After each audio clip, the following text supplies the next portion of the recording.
Chhattisgarh elections दिन ब दिन बहुत ही क्लोज आते जा रहे हैं। 7 नवंबर को पहले फेज की वोटिंग होगी, लेकिन ये सारे कैंपेन्स जो अभी चल रहे हैं इसके बीच में ये जानना जरूरी है कि कौन से मुद्दे इस बार रहेंगे खास। छत्तीसगढ़ के कौन से ऐसे मुद्दे होंगे जो निर्णायक होंगे, और वो डिस्कस करने के लिए हमारे साथ सीनियर पत्रकार संजीव गुप्ता जी जुड़ रहे हैं। सर, आपका बहुत बहुत स्वागत है चुनाव आज तक पर। सर, इस बारी सबके मन में यही क्वेश्चन आ रहे हैं, अब डिस्कशन मोटा मोटा यही उठ रहा है कि की इशूज क्या होंगे जिसपे छत्तीसगढ़ के इलेक्शंस बेस्ड होंगे। आपको क्या लग रहा है? फार्मर्स बहुत एक निर्णायक वोट बैंक रहा है हमेशा से यहाँ का, उनके इश्यूज इस बार भी इंपॉर्टेंट है, स्पेशली कर्ज माफी के अनाउंसमेंट के बाद। निश्चित तौर पे कर्ज माफ़ी का जो अनाउंसमेंट हुआ है शक्ति जिले में जाके सीएम ने जिस हिसाब से कहा कि इस बार भी हम कर्ज माफ़ करेंगे पिछले समय की तरह, उसके बाद से तो ये आप बिल्कुल इसमें नकार नहीं सकते हैं कि फार्मर्स किसान जो यहाँ के हैं वो मुद्दे से गायब रहेंगे। ऐसा तो वो कहीं भाई छत्तीसगढ़ तो एक कृषि प्रधान जो राज्य रहा है शुरू से ही, और फार्मर्स जो है बहुत बड़ा रोल प्ले करते हैं किसी भी सरकार को बनाने और हटाने में। तो निश्चित तौर पे कि कर्ज माफ़ी की घोषणा के बाद ये जो मुद्दा है, किसान का जो मुद्दा है, ये मुद्दा बड़ा हावी रहेगा। अब देखना पड़ेगा कि भारतीय जनता पार्टी इस मुद्दे जो मुख्यमंत्री ने जो घोषणा की उसके बाद क्या करते हैं, वो घोषणा पत्र लेकर आएंगे तो पता चलेगा कि क्या करते हैं, लेकिन ये कर्ज माफ़ी का मुद्दा तो छाया रहेगा।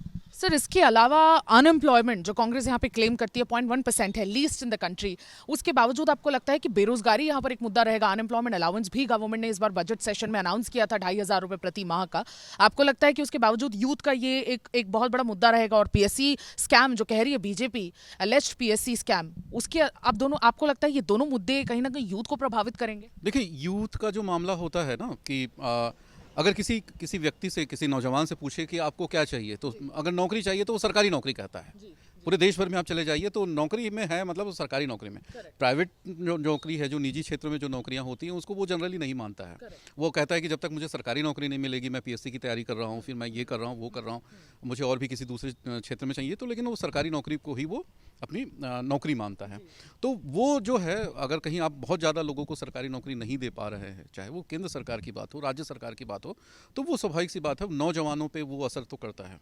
दूसरी सबसे बड़ी बात आपने पीएससी का कहा, जो कथित रूप से घोटाले के रूप में सामने आ रहे हैं, जिसपे हाई कोर्ट का भी कुछ इसमें सामने आया था, लोगों के पब्लिक डोमेन में आया, वो लिख देखे जो जनरली नहीं होना चाहिए था, वो सारी चीज़ें हुई।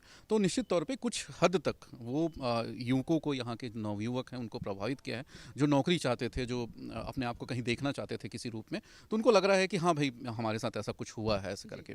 तो वो एक मुद्दा तो रहेगा, कुछ हद तक वो प्रभावित कर सकता है। सर, इस बार धर्मांतरण का मुद्दा भी कहा जा रहा है, कन्वर्जन का मुद्दा असरदार रहेगा काफी ज्यादा।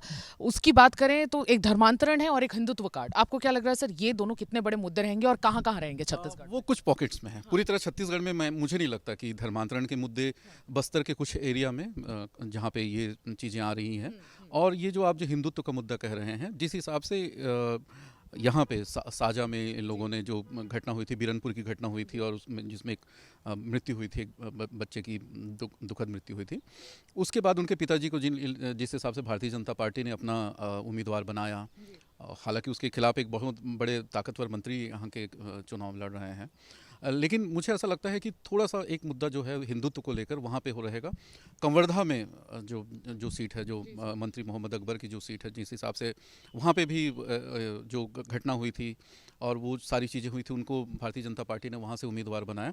और पिछले समय जिस हिसाब से वहाँ चीज़ें हुई, हेमंत बिस्वा शर्मा आए थे, और जिस हिसाब से उन्होंने वहाँ लोगों को मोबिलाइज़ करने की कोशिश की, तो मुझे ऐसा लगता है कि कुछ पॉकेट्स में, पूरी तरह से नहीं, पूरे छत्तीसगढ़ में तो धर्म जो है कभी छत्तीसगढ़ में मुद्दा नहीं रहा, धर्म नहीं रहा, जातिवाद नहीं रहा, लेकिन हाँ कुछ पॉकेट्स में इस बार, ये मैं पहली बार देख रहा हूँ कि बहुत लंबे से मैं यहाँ चुनाव कवर कर रहा हूँ, लेकिन ये पहली बार है कि हिंदुत्व को इस तरह से सामने लाने की कोशिश की जा रही है। बिल्कुल। इस बार की अगर हम एक ब्रॉड स्पेक्ट्रम पे अगर हम बात करें तो इस बार अनएम्प्लॉयमेंट बहुत बड़ा मुद्दा रहेगा, कन्वर्जन कुछ पॉकेट्स में रहेगा, हिंदुत्व भी वैसे ही कुछ पॉकेट्स में रहेगा, फार्मर इश्यूज भी एक निर्णायक मुद्दा रहेगा। तो ये सारे मुद्दे इस बारी काफी एक डिटरमाइनिंग पोजीशन पर रहेंगे और डिसाइड करेंगे कि पॉलिटिक्स किस तरफ टिल्ट करती है, लैंडस्केप किस तरफ टिल्ट करता है और बदलता है। आज के लिए बस इतना ही। मैं सुमी राजपन, वीडियो जर्नलिस्ट राघवेंद्र पांडे के साथ, छत्तीसगढ़ से चुनाव आज तक।